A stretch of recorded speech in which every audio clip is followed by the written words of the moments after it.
The Fountain of Youth.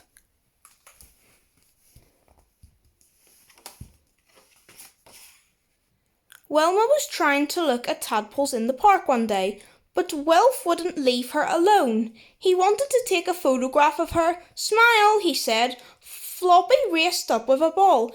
Just as Wilf took the picture, flash! It was so bright it made Floppy drop the ball and splash water all over Wilma.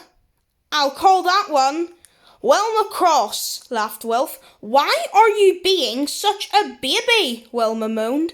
Floppy shook himself dry. "I wish he'd stop taking pictures," he thought. "He made me drop the ball." The key on Floppy's collar started to glow. Suddenly, Wilma, Wilf and Floppy were dragged into a vortex of wonderful colours and lights. They were flying round and round faster and faster.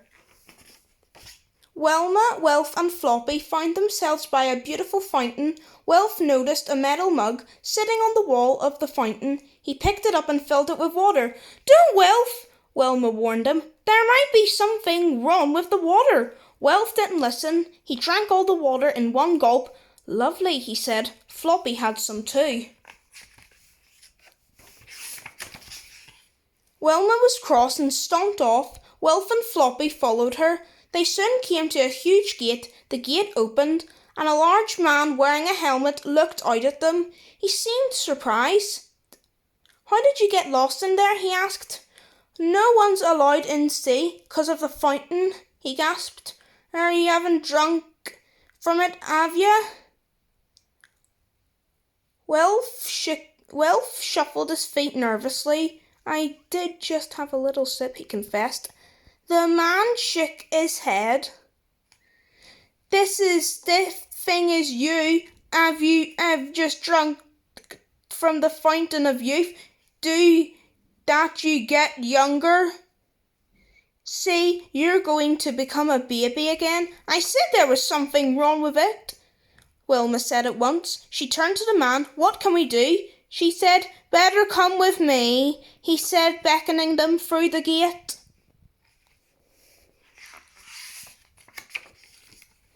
The man took them to a busy market square. A lady called out to him, "Ah, watch it, just a man." It was Jane, the mayoress.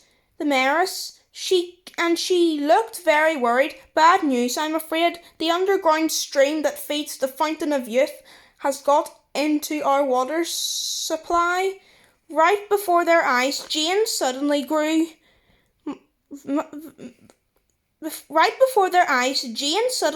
much younger. The children looked around. It was happening everywhere. Grown-ups were shrinking to become children. "Oh, Wilf!" Wilma cried. He had shrunk too. He looked like about 5 years old. Wilma turned to watch it. "Surely there's some way of stopping all this?" she asked. Watch It nodded. "Matter of fact, miss, here. It's called the Fountain of Age. Its water takes you back to your right age again." Wilma smiled in relief. "What are we waiting for?" she said. Watch It looked embarrassed. "We're waiting for the monster to go," he told her. "The monster lives next to the fountain." "Is the monster scary?" asked Wilf, who now looked about 3. "Yes," said Watch It sadly. "He is." "Well, we're not going there anyway," Wilma said as Wilf became even younger. "I'm not going to spend the rest of my life changing Wilf's nappies. Come on, Floppy, let's go." "Oh, and there's something else," said Jane, who now looked about 13. "The monster hates dogs." Well, Wilma and little Wilf set off. Floppy followed them, disguised as a bush. "Hurry up, Floppy," called Wilma. "You try hurrying up in this thing," thought Floppy. Then suddenly, whoosh, there was a loud sneeze, and there was the monster sitting by the fountain, chanting to himself, "Pick up a rock, throw it away, pick up a rock, throw it away." Little Wilf squealed in fright. "Oh no!" gasped Wilma, looking at him. Wilf was now a tiny baby. The monster roared loudly. "I hear smellies," he growled. Wilma grabbed Wilf and ran away. Watch It was right. The monster was scary. Floppy tried to follow, but his bush disguise caught on a branch and was pulled off. Underneath, he had turned into a tiny puppy. Just then, a big monster hand reached down. Wilma watched in horror as it picked Floppy up. "Help!" thought Floppy as he came face to face with the monster. But then, to everyone's surprise, the monster smiled. "Hello, little puppy," he said as he made coochie coo noises. He even rubbed noses with Floppy. "Phew," said Wilma to herself. "He likes puppies." While the monster was distracted, Wilma crept up to the fountain with baby Wilf. She scooped up some water in her hand and poured it into his mouth. "Drink it all up," she whispered. Soon Wilf started to grow. He grew and grew until he was back to normal. "It works," said Wilma in delight. Meanwhile, the monster was playing with little Floppy. "Does a puppy like his tummy rubbed?" he said. Floppy chuckled. "Come on," said the monster. "Time for Betty Buys." Wilma was worried. She had to rescue Floppy, but the monster was cuddling him so tightly. How could she do that? How could she do it? Then she had an idea. She sent Wilf back to the Fountain of Youth for some water, and then when the monster fell asleep, Wilf crept up to him and poured it into his mouth. Then Wilf gave Floppy some water from the Fountain of Age. He began to grow from a puppy into a big dog again. Soon the monster became a very little monster. "I want my puppy," he wailed when he realised Floppy had gone.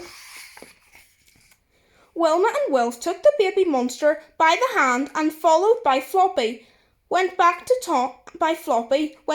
town. All the townspeople cheered as they watched them approach. "I don't think he'll bother to again," said Wilma, handing the baby monster over to watch it. Then she turned to Jane. "A present from the Fountain of Age," she said, and passed Jane the metal mug full of water. "You've saved our town," Jane said, drinking the water and handing the empty mug back to Wilma. "Thank you." Wilf helped. Wilma smiled. "He's a great brother." Wilf blushed and went to pat Floppy. "Quick, Wilma," he called. "The key's glowing." "We're going," thought Floppy. Back in the park, Wilf lined up a good shot of Wilma. "Smile," he called. Wilma looked up and smiled for the camera. "Great. Thanks, Wilf," said. Thanks, Wilf said. "You're welcome," Wilma called back. Then she caught sight of Floppy. "Would you like your tummy rubbed like a little puppy?" she whispered to him. Floppy rolled over straight away. Right first time, he thought. The end.